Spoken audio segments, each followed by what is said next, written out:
Good morning viewers. Welcome to my channel.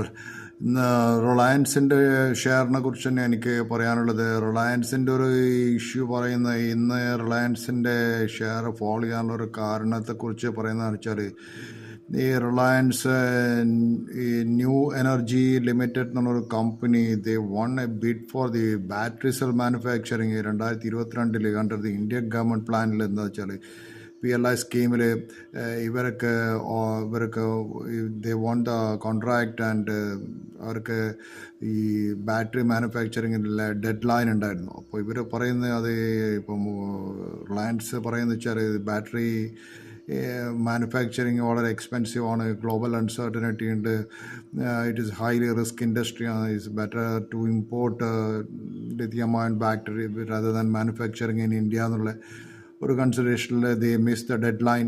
അപ്പോൾ അതുകൊണ്ട് ഇപ്പോൾ ഇന്ത്യ ഗവൺമെൻറ് അവർക്ക് 125 കോടി എത്ര ഫൈന് ഇമ്പോസ് ചെയ്തിട്ടുണ്ടെന്നുള്ള കേൾക്കുന്നത്. പക്ഷേ this is all the media news.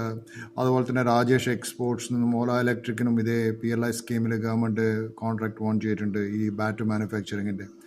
അതുകൊണ്ടാണ് ഈ റിലയൻസ് ന്യൂ എനർജി ഈ 125 കോടി ഫൈനിൻ്റെ ഒരു ഇഷ്യൂവിലാണ് ഇന്ന് റിലയൻസിൻ്റെ സ്റ്റോക്ക് ഫോൾ ചെയ്തിട്ടുള്ളതെന്നാണ് ന്യൂസ് കാണുന്നത്. So that is one news I want to tell you. പക്ഷേ ഈ റിലയൻസിൻ്റെ സ്റ്റോക്കൊക്കെ യു ക്യാൻ ഈ when there is a good news you cannot buy, when there is a bad news only you can buy blue chip stocks. You cannot buy these stocks you will not get a good price. അത് മാർക്കറ്റിൻ്റെ ഒരു പ്രത്യേകതയാണ്. It won't give അച്ച കബർ and അച്ച price never you will get. So that is one thing I want to tell you. Second thing is that നമ്മുടെ കേരളത്തിൽ കുറിച്ചിട്ട് ഞാൻ again I am coming back to കേരളത്തിനെ കുറിച്ച് പറയാമെന്ന് വെച്ചാൽ, Kerala government they had to plan a long term planning.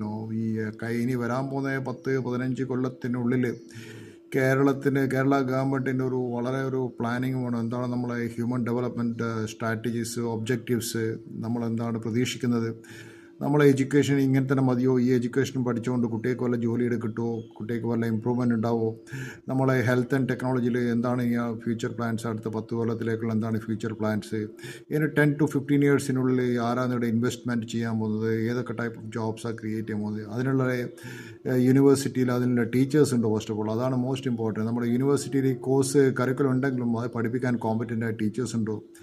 So ഇതൊക്കെ നമ്മൾ വളരെ കാര്യമായിട്ട് ആലോചിക്കേണ്ട ഒരു കാര്യമാണ്.